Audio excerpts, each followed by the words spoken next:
In the sprawling estate of Evergreen Manor, nestled atop the rolling hills of California's wine country, lived Alexander Harrington, a billionaire tech mogul whose fortune was as vast as his ambitions.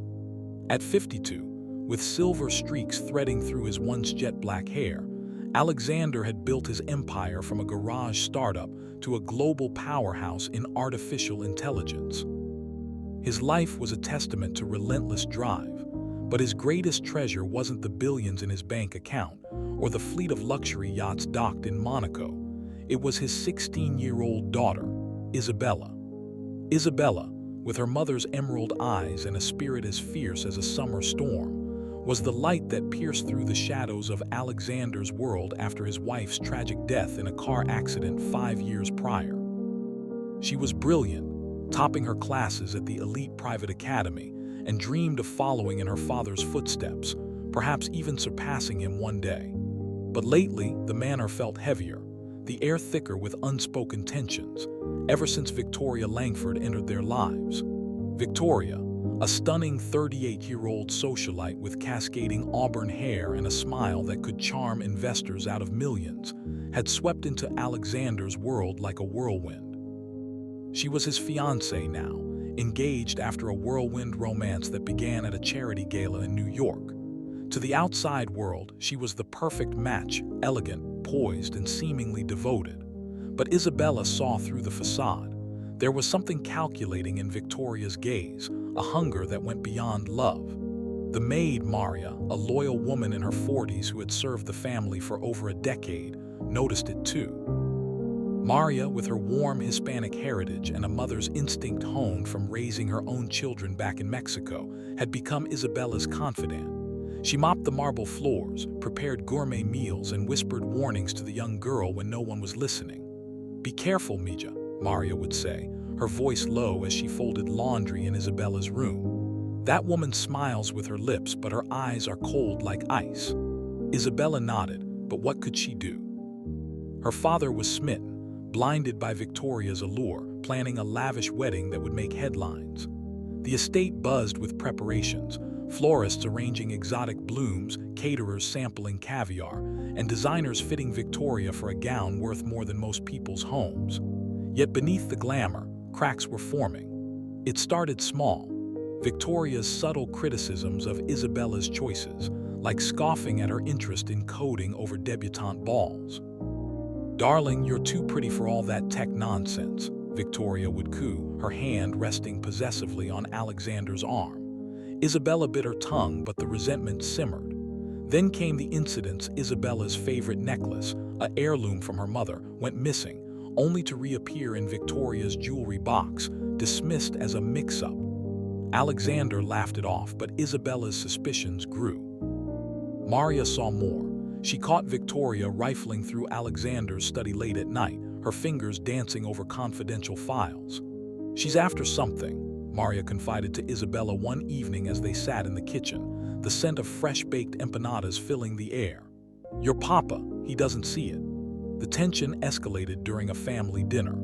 The grand dining room, with its crystal chandelier casting rainbows across the mahogany table, was set for perfection.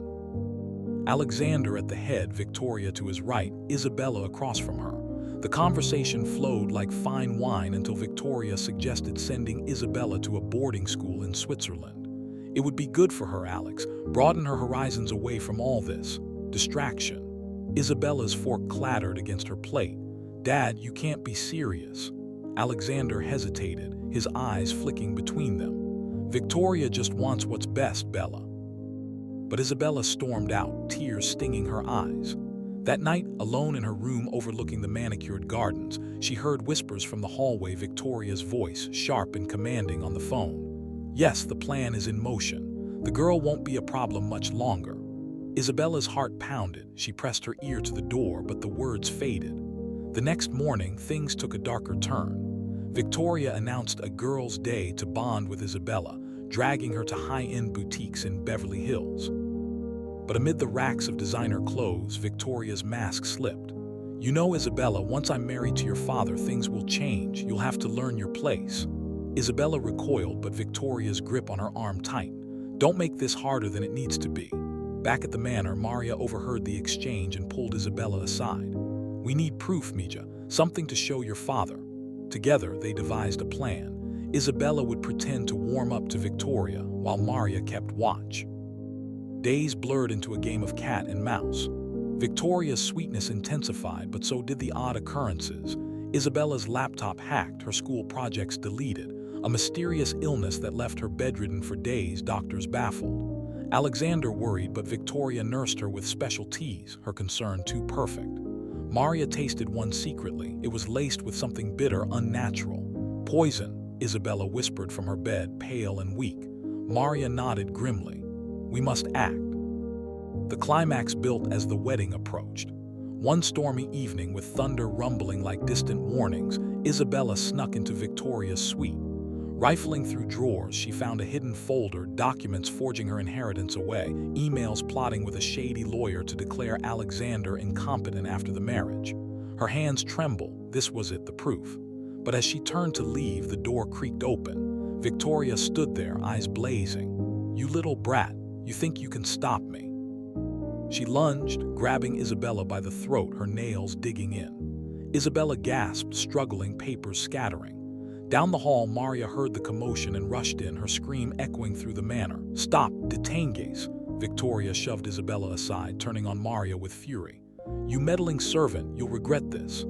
Alexander, drawn by the noise, burst in, his face a mask of confusion turning to horror as he saw the scene.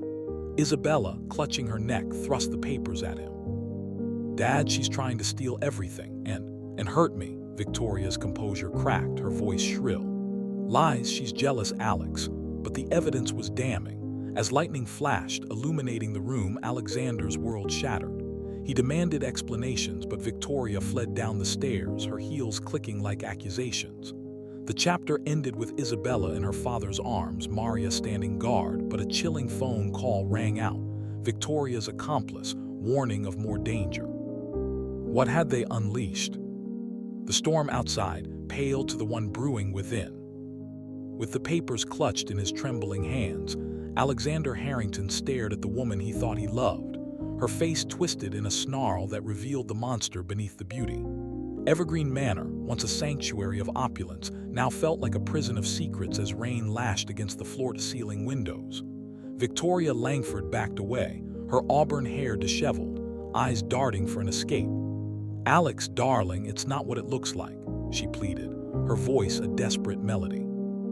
But Alexander's gaze hardened. The documents laid bare her scheme. A forged will redirecting his fortune to her name, medical reports fabricating his mental decline, and worst of all, a contract with a private investigator to dig up dirt on Isabella, painting her as unstable to justify removal from the inheritance. "How could you?"